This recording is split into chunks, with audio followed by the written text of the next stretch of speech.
Olá, pessoal, tudo bem com vocês? Está começando Na Lição, o nosso podcast semanal do estudo da Palavra de Deus. Que bom que você está conosco. Se você ainda não está inscrito nos nossos canais, você pode nos acompanhar no YouTube, no Instagram e também pode baixar o nosso aplicativo no S7 Play. Hoje nós temos aqui conosco pessoas maravilhosas, incríveis, nossos queridos da nossa igreja, professores da Escola Sabatina, que vão estar aqui se apresentando para aqueles que ainda não conhecem. Eles já estiveram aqui conosco na primeira temporada. Então, podem começar. Vamos começar pelas damas. Maria José, pode falar um pouquinho de você? Posso sim. Olá, pessoal. Para a gente é uma alegria estar aqui novamente. E para aqueles que ainda não me conhecem, eu faço parte, aqui da Igreja Central de Sobradinho, componho o ancianato dessa igreja. E juntos temos trabalhado aí na missão do Senhor, que a missão dele também é a nossa missão. E vamos em frente, e aí vamos seguindo com esse estudo maravilhoso. Muito bem, Maria José. Nós vamos, desta vez, estudar aprofundadamente um tema que é muito complexo, mas que também é muito propício para esse momento. Gilson, o que você tem a dizer de vocês sobre esse tema que a gente está estudando? Olá, turminha. Eu sou o Gilson, Estivemos aqui na primeira edição, como você bem lembrou. E eu faço parte do Ministério Pessoal da igreja aqui de Sobradinho, também do diaconato, e para mim é uma satisfação estar trabalhando na obra do Senhor. E acredito que esse tema, como o outro passado, que foi de Salmos, esse tema ele é engrandecedor porque clareia a nossa visão, a nossa forma de enxergar o futuro, E Deus tem grandes maravilhas para nos mostrar, e basta a gente estudar e se aprofundar no que Ele tem a nos ensinar. E não devemos ficar na inércia, Com certeza, com certeza. Nós estamos falando aqui do nosso guia de estudos, que é esse aqui para esse trimestre, mas antes da gente abrir aqui, nós estamos já no terceiro estudo, eu gostaria de fazer uma oração. Você faz para a gente, Maria José, para a gente começar então o estudo da palavra? Vamos orar. Santo Deus, bondoso Pai, nós te agradecemos por essa oportunidade que o Senhor tem nos dado a cada dia de estudarmos a Tua Palavra, de conhecermos mais do Senhor e de recebermos, Senhor Deus, as Tuas orientações. Continue cuidando de nós, nos protegendo, nos guardando, e que nesse grande conflito, Senhor Deus, assim como Cristo venceu, que saiamos vencedores, que essa seja a nossa escolha diária, estar na Tua presença, porque contigo não há perda, sempre vitória. Permaneça conosco, em nome de Jesus te rogamos. Amém. Amém, Senhor. Muito bem, nós vamos começar então lendo aí o verso central do nosso estudo, que está em João 12, 35, e na minha Bíblia eu leio assim: respondeu-lhe Jesus: ainda por um pouco a luz está convosco. Andai enquanto tendes a luz, para que as trevas não vos apanhem, e quem anda nas trevas não sabe para onde vai. É um verso muito verdadeiro, A criança, quando ela está no escuro, ela fica apavorada. É ou não é? Sim. Fica apavorada. E ela fica apavorada porque no escuro a gente não consegue enxergar. O que esse verso fala para vocês? Eu fiquei pensando, quando estava estudando, meditando nesse verso, quando ele diz assim: andem enquanto vocês têm luz, Eu falei, como é bom a gente andar quando tem luz. Aí eu fiquei me imaginando num lugar totalmente escuro, eu tentando andar, e eu fiquei pensando, por exemplo, de madrugada, eu acordo dentro de casa, um espaço que eu conheço, está escuro, mas você conhece o espaço, você vai tateando ali, você não se machuca, você sabe o caminho, porque a gente sabe o caminho, onde está, a gente conhece. E quando a gente tem a palavra de Deus, é exatamente, porque isso, as trevas se dissipam. Então, assim, você andar num lugar totalmente escuro, que você não conhece, o que você vai fazer? Você vai ficar inseguro, você vai pensar, o que tem à minha frente? Será que eu vou tropeçar em alguma coisa? Será que eu vou cair? Será que eu vou me machucar? Então, é uma insegurança total. E por isso, Deus nos traz a luz, porque Ele quer nos dar segurança, Ele nos quer realmente nos proteger. Então, por isso, Deus nos manda a sua luz, e que a gente ande na luz dEle. Gilson, e para você? O que esse esse primeiro verso bíblico traz assim ao seu coração? Me traz o acalento da sabedoria de Jesus, né? Ter deixado um alerta para os seus seguidores, as pessoas que o ouviam falar, né? Por onde ele andava. E eu fico imaginando também a respeito da escuridão, né? Como você falou, a criança fica apavorada e o adulto fica perdido. Verdade. Porque, por exemplo, dentro do meu quarto, né? De madrugada está escuro e eu não quero acender a luz para ir ao banheiro, né? Para não acordar o meu amor. E aí o que acontece? Eu vou com as mãos na frente assim para saber para onde que eu vou, porque senão no meu quarto que eu conheço, estou lá todos os dias, no escuro eu não sei para onde eu vou. Aí eu tenho que passar por dentro do closet e tem uma escadinha que ela colocou lá, né? Estrategicamente. E aí toda vez eu dou um chute nessa escada. E aí agora eu tenho que ir tateando e me escorando no canto. Então a gente vê que a escuridão é um ambiente insalubre, né? Perigoso, que você, não, mesmo conhecendo o local, você não tem segurança nenhuma. E o verso traz uma coisa muito interessante. Olha, ande na luz para você não ser surpreendido. Então, assim, a luz aqui simboliza o quê? O conhecimento. Né, da palavra. Sim. Então, você não vai ser surpreendido porque você conhece a luz, que é a palavra de Deus. E aí, essa luz brilha na escuridão, é o tema que a gente vai estar falando, né, que a gente está estudando aqui nessa semana. E aí a gente tem visto que a gente está vivendo num grande conflito, né? Quem é que está conflitando com quem, Maria José? Esse conflito é visível, é invisível? Como é que está funcionando esse conflito aí, nesse momento, e que também teve num tempo passado? Como é que funciona? Quem é que está guerreando aí? Esse grande conflito, a gente sabe que tem, de um lado, Cristo e do outro, Satanás. Então, é um conflito que se estende aí por vários séculos. E houve um período, né, que é chamado a Idade das Trevas, esse período também conhecido historicamente como a Idade Média. Sim. Né, um período aí que abrange do quarto século até o século XVI, que foi um período, né, chamado de trevas. Por quê? Porque eles tentaram realmente mudar, né, muitas doutrinas, infiltrar a mentira junto com a verdade para confundir.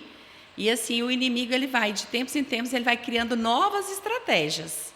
Então, ele foi percebendo que aqueles cristãos, né, que eram jogados na cova dos leões, que aqueles que eram... Né, ia para as arenas. Né? Para as arenas.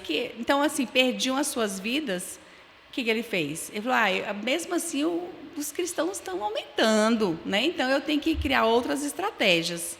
E aí... é quando ele começou a trazer o quê? Os pagãos para o meio dos cristãos. Então, quer dizer, ele trouxe trevas para o meio das luzes para poder ter essa confusão. Então, esse conflito é o conflito dos séculos, é um conflito que a gente vai, né, estar em meio a ele até o fim dos tempos, até a volta de Jesus, só esse momento que vai encerrar. Então, até esse momento, Satanás sempre mudando as suas estratégias, sempre querendo... realmente enganar, né, como a própria palavra de Deus diz, se possível, até os próprios eleitos, escolhidos. E nesse período também, que é conhecido como o período das trevas, né, o que eles retiraram do povo? A palavra de Deus. Justamente, aqui nesse versículo que a gente acabou de ler, Jesus ele faz uma profecia, né? Ele fala assim, ainda por pouco a luz está com vocês. Então ele fala, andem enquanto vocês têm a luz, porque ele sabia que a partir do ano 70, quando Roma invadiu Jerusalém, destruiu tudo, inclusive o templo, depois de Cristo, né, houve realmente uma grande perseguição aos cristãos e foram queimados vários, né, escritos da Bíblia. E é até curioso porque os cristãos naquela época, vendo que as coisas estavam andando para muita perseguição, para muita destruição da palavra de Deus, eles cuidaram para esconder muitos escritos. Por exemplo, ali perto do Mar Morto tem o deserto de Qumran, e ali eles esconderam vários escritos. Inclusive agora, né, em 1948, descobriram os manuscritos do Mar Morto. Por exemplo, a Bíblia, até o ano de 970 depois de Cristo, só tinha cópia da cópia da cópia da cópia. Não tinha a Bíblia original. Não tem mais. Só tem cópia da cópia da cópia. Como é que a gente entende que essa cópia da cópia da cópia é a verdadeira palavra de Deus? Porque hoje a gente estuda por ela. A gente tem a luz através dela. E Deus cuidadosamente cuidou para que ela fosse preservada.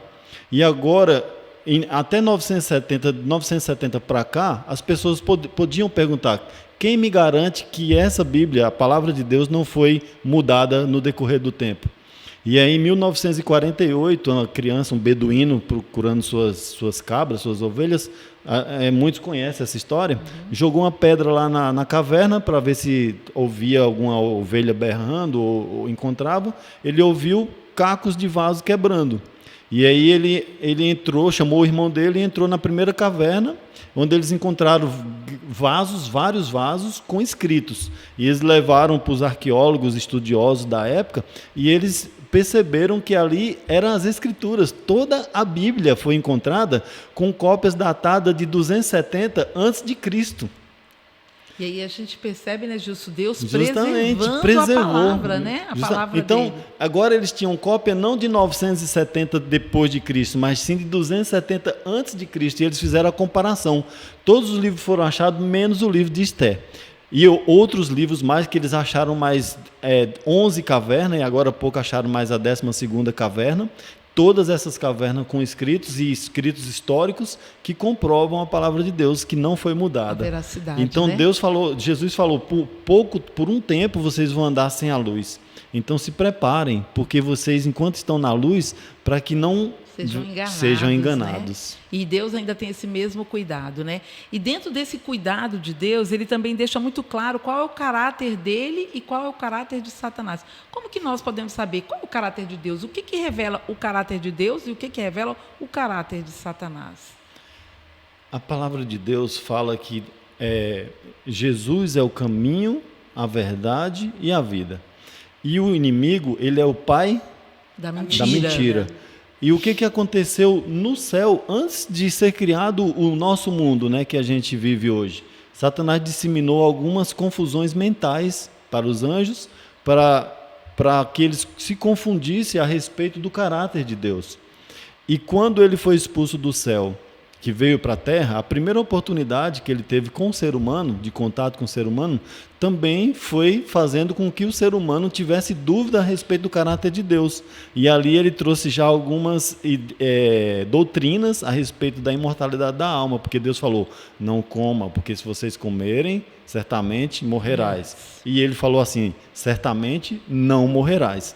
Então, o trabalho do inimigo é tentar esconder a verdade, ou misturar a verdade com mentira. Meia para que as verdade pessoas, justamente. Meia mentira é o quê? Mentira. E aí é aonde entra a palavra de Deus, elucidando as nossas mentes, para que nós não possamos cair nessas meias verdades, para que nenhum vento de doutrina balance o que a gente tem de entendimento da Bíblia e o que a gente estudou, aprofundou a respeito do caráter de Deus na nossa vida.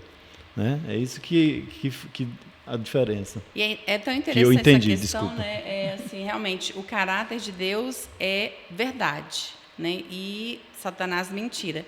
E aí, tanto que na Bíblia, no livro de Provérbios, no livro de João, ele vem reiterando sobre a importância da verdade e a necessidade que a gente tem realmente de não abrir mão dessa verdade, de buscar essa verdade na palavra de Deus.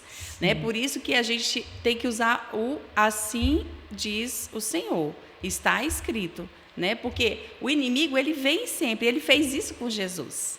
E o que Jesus sempre respondia? Está né? escrito. Está Respondeu escrito. com a palavra. Exatamente. E é isso que nós precisamos fazer. Porque se vem uma mentira, se a gente tem conhecimento da verdade, de falar, opa, alto lá, isso aí é mentira, né? Mas se eu não conheço, se eu não tenho essa luz, eu vou ser enganada fácil.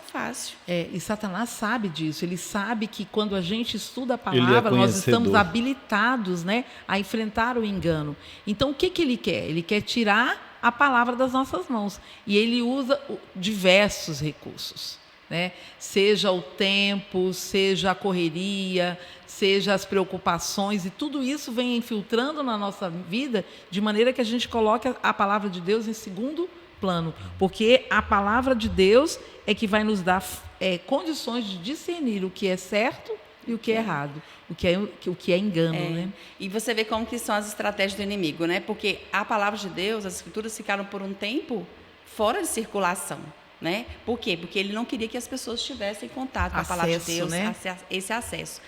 Aí as pessoas estavam, né, querendo, mesmo assim, elas continuavam fiéis a Deus, né, fazendo a vontade de Deus. Aí ele pensou, não, essa estratégia não está dando muito certo, não. Hoje nós temos o quê?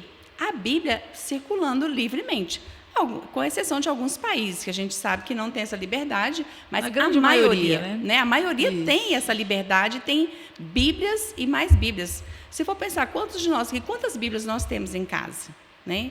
E assim acontece com várias e várias famílias. E aí o que ele faz? Não, tá bom, pode deixa esse povo aí com a Bíblia, com a palavra de Deus, aí eles querem, então tá bom. Aí estamos com a palavra, mas aí ele coloca N coisas, como você acabou de falar, para nos distrair, para que a gente tenha a palavra em mãos, mas não se aproprie dela. Ou seja, eu tenho a luz, mas eu não uso a luz. Mas ela está embaixo da mesa. Embaixo da mesa. Ou é como, por exemplo, a gente estiver aqui nesse espaço bem iluminado. Nós temos várias lâmpadas. Mas se tivesse chegado aqui, ninguém tivesse acendido nenhuma. Do que adiantaria? Nós estaríamos no espaço, né, com energia, cheio de lâmpadas, em pleno funcionamento, mas ninguém ligou. Então, a gente permaneceria no escuro. Assim é com a palavra de Deus, né? Às vezes a gente tem, mas não está utilizando. O apóstolo Paulo ele estava muito preocupado com a questão das heresias, né? E ele deu advertências relacionadas a isso, né? Olha, vão tentar colocar heresias e falsas doutrinas no meio de vocês. E aí, como que nós, enquanto igreja, podemos estar atentos, então, para não ser ludibriados e enganados, né? Então, o que a gente pode fazer, né, para que a gente possa, então, estar firmes mesmo dentro da nossa condição cristã, né, protegidos aí dessas heresias? Porque foi assim, como a Maria José falou logo lá no início, que começou, então, a mistura de doutrinas, né, falsas com verdadeiras lá na Idade Média, né? Após a Idade Média, ali, quando começou Constantino trazer o falso dia de guarda, e aí começou entrando, infiltrando, e hoje a gente percebe que muitas doutrinas se distanciaram da palavra, né? Como que a gente pode ficar atento a isso? Tudo estratégia, né? Estratégia do inimigo. Porque, olha só, antes da vinda de Jesus, né, como um Salvador que nasceu, viveu e morreu aqui na Terra, ele fez com que os fariseus e os escribas tornassem o sábado, que é o único mandamento que prova que Deus é criador de tudo, se tornasse uma coisa muito pesada, muito forte, a ponto de as pessoas não conseguirem cumprir o que era exigido, né, daqueles líderes. Jesus veio, mostrou para eles que não era assim, mas mesmo assim a cultura estava enraizada, de ter aquele dia pesado que era difícil de ser guardado. O que aconteceu? Com a destruição de Jerusalém, quando Roma invadiu e aí o Império tomou conta e começou a perseguição aos cristãos, e queimando cristãos em praça pública, torturando, e os cristãos fugindo e vivendo o tempo todo como nômades, sofrendo, sem alimento, sem agasalho, no frio, no sol quente, nas cavernas. Aquilo lá ficou muito, muito pesado também para os cristãos. E eles tinham toda a doutrina da forma correta, eles sabiam, eles eram cristãos, eles seguiam a Jesus. Tudo que Jesus falou, eles seguiam aquilo. Só que por eles seguirem daquela forma, eles eram perseguidos.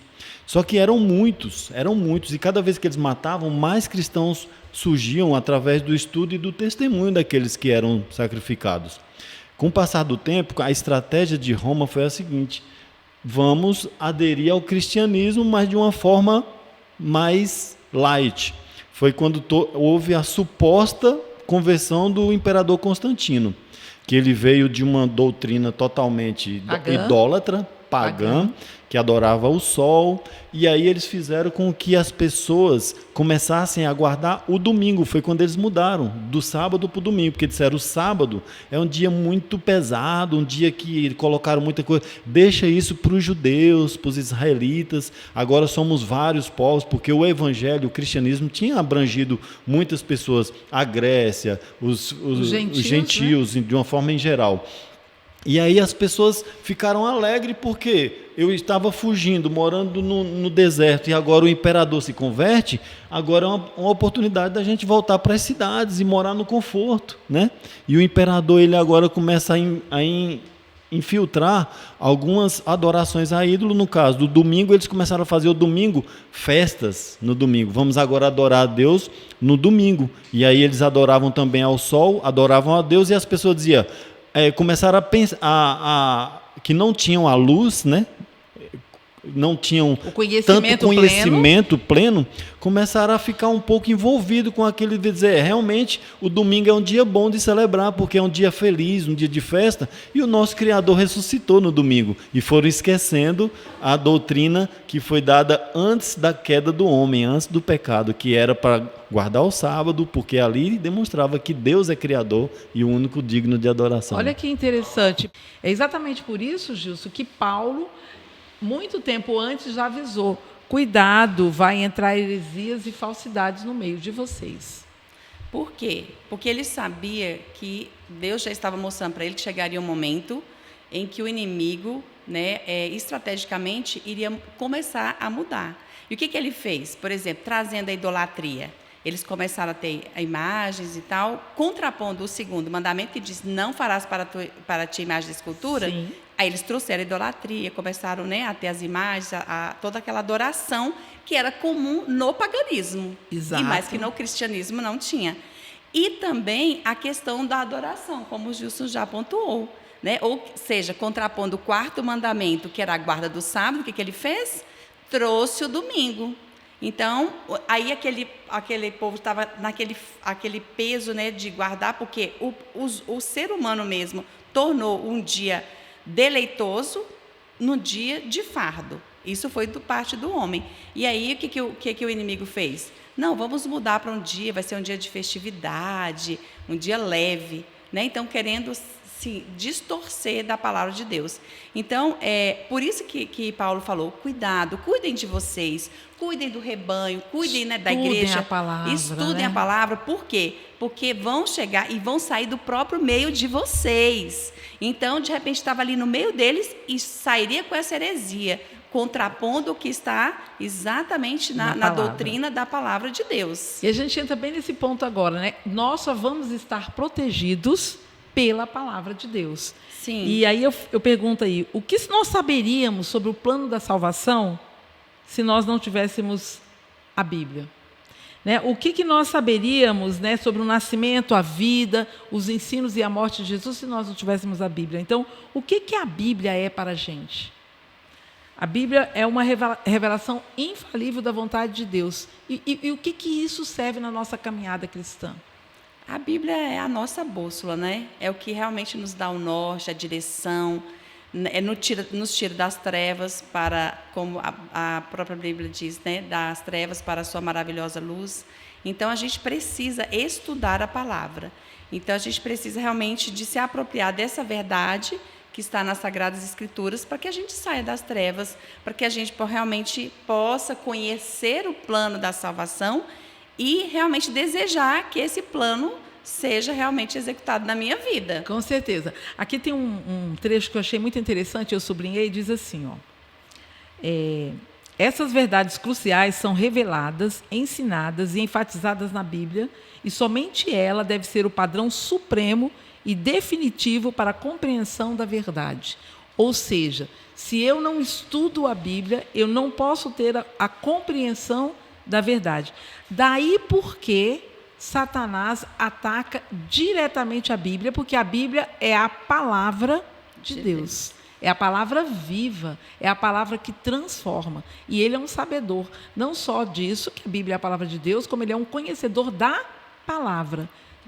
Quem conhece pode modificar, lubridiar, usar pessoas para alterar. E ele é esse conhecedor que usa dos enganos para enganar as pessoas. Mas, graças a Deus, nós podemos ser protegidos através de quê? Da palavra dele. Engraçado, porque o que mais me encanta no nosso Deus é a questão dele proteger os seus. Porque, olha só, a Igreja Católica, o Império Romano, teve foi detentor do domínio da Bíblia. Porque eles queimaram o que eles podiam e as que sobraram eles esconderam. E ficou escondido por muito tempo. E nos monastérios, as que tinham eram nas correntes. Sim, e acesso de poucos. Cadeado. Né? Pouquíssimos. E olha como o Deus é tremendo. Eles mudaram os 10 mandamentos, mas só no catecismo. Não mudaram na Bíblia. Eles mudaram só em um papel à parte. Eles eles tiraram o segundo mandamento, que era não terás escultura, né? Não farás para ti imagem de esculturas, e pegaram o 10º mandamento e dividiram em 2. Só que esses mandamentos mudados, transformados e tiraram a guarda do sábado para domingos e festas. Eles não fizeram essa mudança na Bíblia. Essa mudança foi feita à parte. Num documento da própria igreja. Da própria igreja. É tanto que, futuramente, outros padres, né, como eu esqueci o nome, outros padres, eles começaram a ler e começaram a ver que aquilo lá não estava batendo. E viram que realmente a salvação era pela graça. E aí, o que a gente estuda hoje na própria Bíblia católica? Porque quando a gente estudar a Bíblia, quando a gente vai estudar a Bíblia com um católico, ele fala assim, mas isso está escrito na Bíblia católica? Eu digo sim, traga a sua Bíblia católica que a gente vai estudar por ela. E na Bíblia católica está do mesmo jeito da Bíblia evangélica, não tem nada alterado. Então, o quanto Deus se preocupa com seus filhos em preservar a sua palavra intacta, nenhum ser humano teve poder de mexer. O próprio inimigo, o próprio Satanás, e graças a Deus, ele não tem esse poder de ver o futuro. Então, como ele achou que a Bíblia ia ficar escondida para sempre, ele não preocupou em mudar, em pegar alguém usado por ele e mudar a Até própria Deus palavra de Deus. Deus está protegendo a palavra porque dele, né? É proteção divina. Exatamente. E isso é o que mais nos encanta, é em saber que hoje nós podemos estudar a Bíblia e ela não muda do que está escrito, que foi escrito pela mão de Moisés, inspirado por Deus. E é o que a gente pode ver, né? Porque a verdade, ela não é uma questão da opinião humana, mas é uma revelação divina. E eu achei muito interessante, né? Porque assim, sem o Espírito Santo, a gente não consegue compreender essa revelação. Então, nós, por nossa própria conta, por nosso próprio conhecimento, por mais estudados que sejamos, não somos capazes de compreender essa revelação sem o Espírito Santo. E o inimigo quer nos dizer que a gente consegue sem o Espírito Santo. E aí, o que acontece? Esse período das trevas, né, da Idade Média, foi até o século XVI. A partir do século XVII, qual foi o período que entrou? O Iluminismo. E aí, o que trouxe o Iluminismo? A razão, a ciência. Né? Então, quer dizer, exatamente. Então, você é o que você tem, é o seu conhecimento. E nós, que cremos em Deus, que cremos na palavra de Deus, não é o nosso conhecimento, mas é o conhecimento de Deus guiado pelo Espírito Santo. Certeza. Então, assim, a gente não quer provar as coisas pela nossa razão, pelo nosso conhecimento, mas a gente prova pelo assim diz o Senhor. Assim está escrito. Né? Então, Paulo, quando estava advertindo, né, o povo, o que ele estava querendo dizer? Vocês precisam estudar, porque a partir daqui, vocês realmente vão poder compreender qual é a vontade de Deus, o que Deus quer que vocês façam, qual é a verdade, qual é o caminho. E um dos enganos de Satanás é fazer com que a gente acredite que nós temos condições, por nós mesmos, de entender a palavra. Né? E a gente só entende a palavra de Deus, a Maria José já colocou muito bem, através da iluminação do Espírito Santo. Porque o que ele quer mesmo é, tá bom, então já que eu não posso destruir a palavra, eu vou pegar essa palavra, eu vou torcer essa palavra, e cada um vai entender e interpretar do jeito que ele quiser. E aí a gente entra num caminho perigoso, porque aí você começa a não saber o que é a verdade. Então, somente protegidos pelo Espírito Santo de Deus é que nós vamos ter a compreensão exata do que Deus quer falar para nós, através da sua palavra. Então, e aí, através da palavra, Regina, a gente vai saber exatamente o que é o certo e o errado, o que é o bem, o que é o mal. Né? Por quê? Porque o inimigo ele vai sempre trabalhar com essas questões. E aí, nessa dicotomia, eu só vou discernir o certo do errado mediante a luz. E a gente tem percebido muito que as pessoas começam a querer encaixar a palavra de Deus nas minhas vontades. Sabe? Ah, não, isso aqui não é legal, não gosto, vou ver assim, vou achar que tem que ser assim. E não é. Eu não vou pegar a palavra para me servir. Eu vou servir o Deus da palavra. E aí sim eu vou fazer a vontade dele. E aí sim a palavra vai ter um efeito poderoso em minha vida. Ah, não gostei disso, então vou modificar. Então, essas são as artimanhas do inimigo para nos distanciar da palavra verdadeira de Deus. Isso é muito importante, porque a gente entender, porque olha só, a gente comentando ainda a respeito da época do homem iníquo, né? O homem da iniquidade, que foi nessa parte aí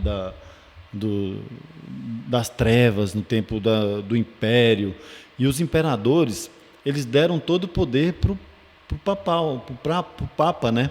E o que aconteceu? Eles falaram, depois que houve aquela conversão, eles disseram que tinha que ter um líder, não tinham a Bíblia em mãos. Alguns cristãos ainda tinham alguns manuscritos e eles se alimentavam daquilo.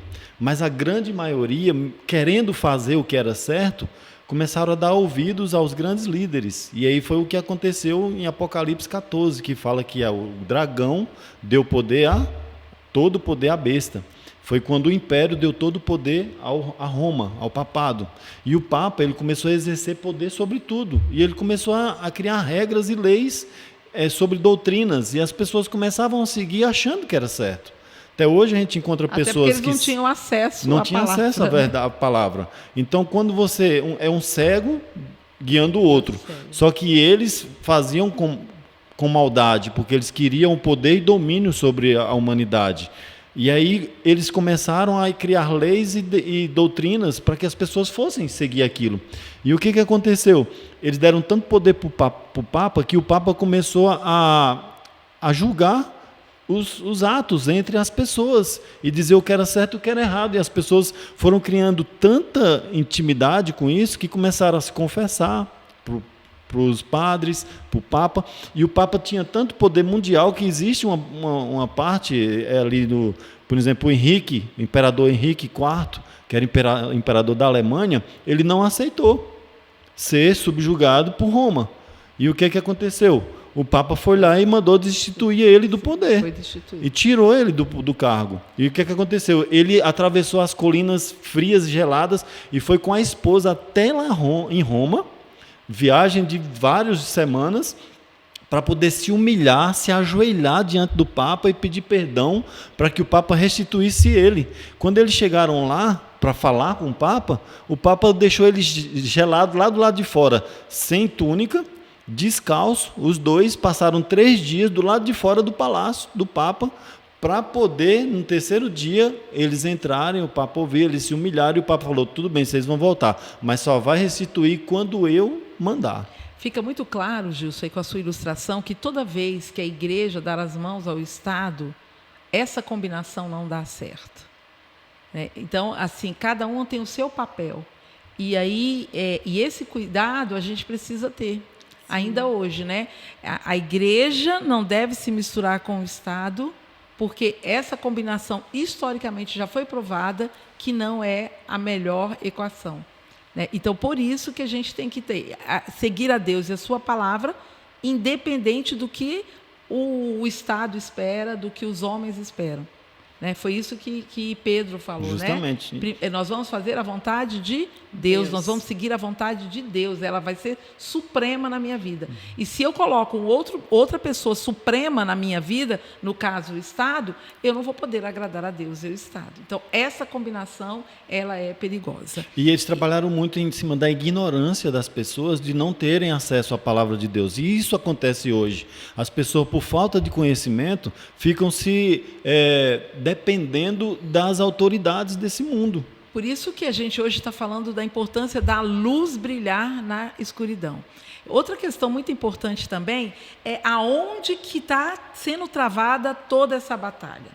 Eu lembro que acho que uma semana atrás, um dia desse aí, eu conversando com um menininho, e aí ele falou assim, não, tia, quer dizer então que não é meu braço que mexe, é minha cabeça que manda meu braço mexer. Eu falei, e se eu chutar? Eu, e se eu der um soco?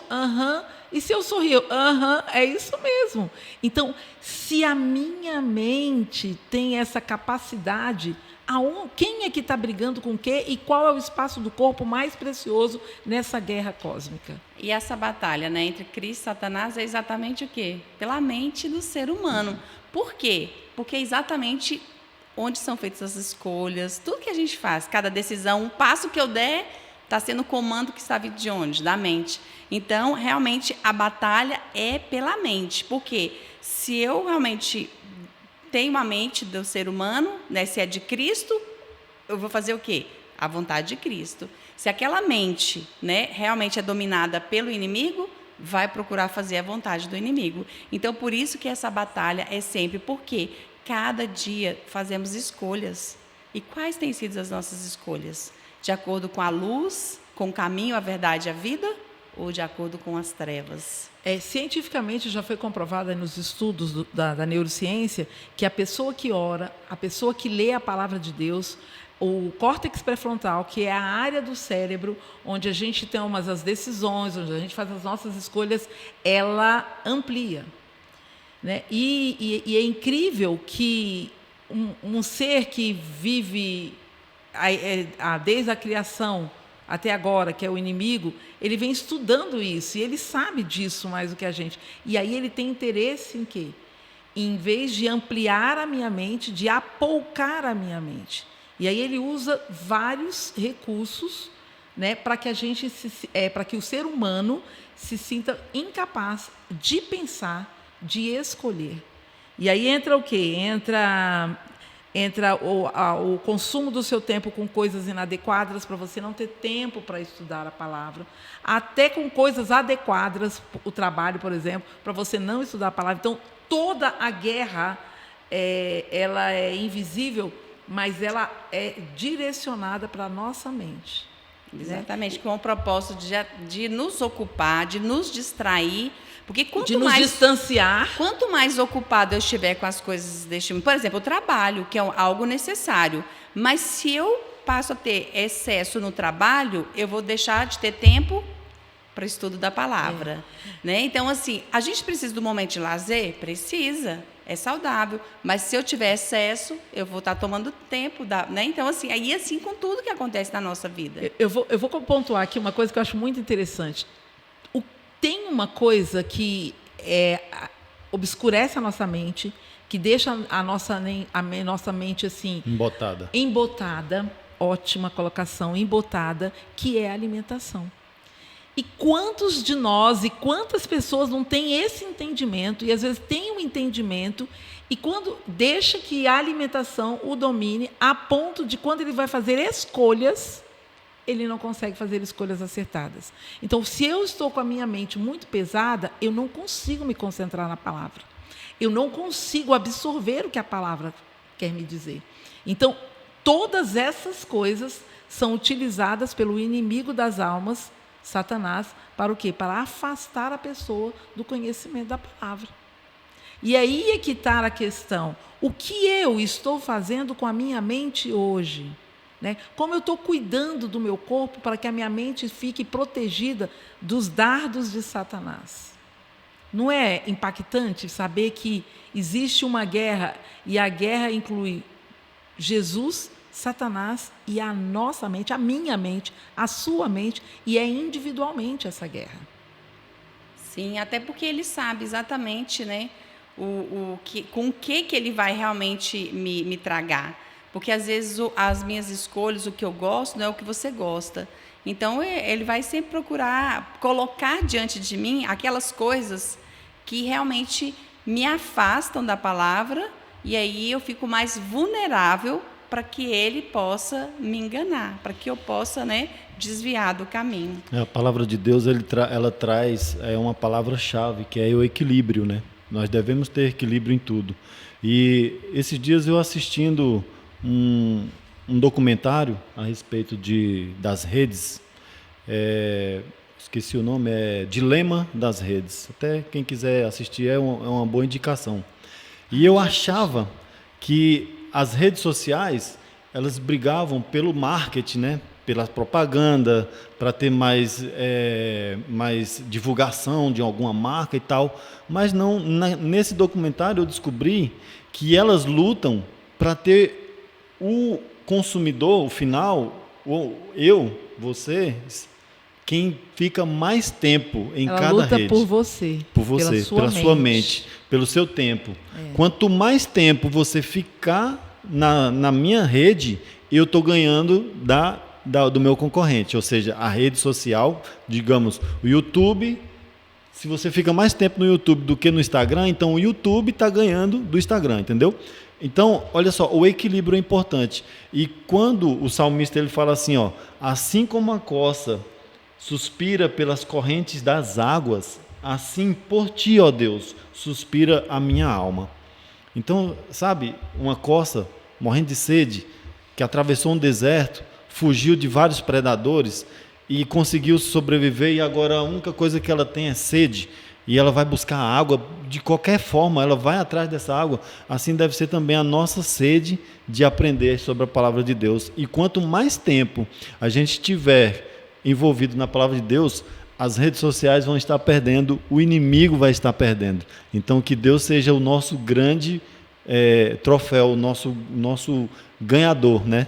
Nosso privilégio de estar sempre dando essa oportunidade para Deus na nossa vida. Maria José, o Gilson já deu as considerações finais dele. Você, quais seriam as suas considerações finais agora nesse momento? Eu até escrevi, finalizando o estudo, eu coloquei: a palavra de ordem é vigiar.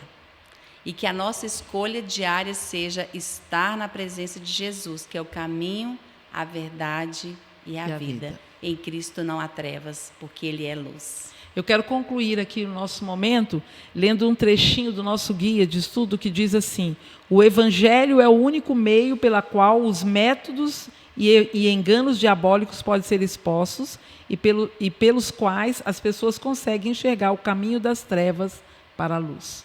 Somente a palavra. Amém. É por ela, para ela, com ela que nós vamos vencer, né, todo o engano de Satanás. Que Deus nos proteja, nos guarde. Amém. E que nós possamos ficar firmes nessa palavra, né? Porque a palavra de Deus é vida, né? E vai nos levar para a vida eterna. Amém. Amém. Eu quero agradecer a presença de vocês aqui conosco. Quero agradecer também a presença de você que está aí do outro lado. Que o Senhor possa te abençoar com essas palavras de vida que nós tivemos aqui nesse momento. Nós queremos concluir esse momento com uma oração. Vou pedir agora o Gilson para orar para a gente. E também queria convidar vocês a continuar ligado aí no nosso canal, no nosso aplicativo, acompanhando esse grande conflito. Ele ainda não acabou nos nossos estudos, ainda não acabou na realidade também, mas nós temos certeza e já conhecemos quem é o vencedor. Fique conosco. Vamos orar? Oremos. Maravilhoso Deus, bondoso Pai, graças te damos porque o Senhor deixou para nós a Tua palavra. Amém. O Senhor nos deixou a luz para que nós possamos andar por ela. Amém. Que nós Senhor. possamos aproveitar, que nós possamos colocar em prática e não possamos desistir de forma nenhuma dos teus caminhos, em nome de Jesus. Amém. Amém, Amém. Senhor. Amém. Fique inteirado sobre os assuntos e eventos do nosso distrito de Sobradinho. Assista a mensagens pastorais, envie mensagens de aniversário para pessoas de nossa comunidade, tenha acesso aos endereços dos pontos e reuniões de pequenos grupos e muito mais. Ele é de fácil acesso, dinâmico e interativo. Entre agora mesmo na loja de aplicativos do seu celular, baixe o S7 Play e com ele você ficará por dentro de tudo. Maranata, o Senhor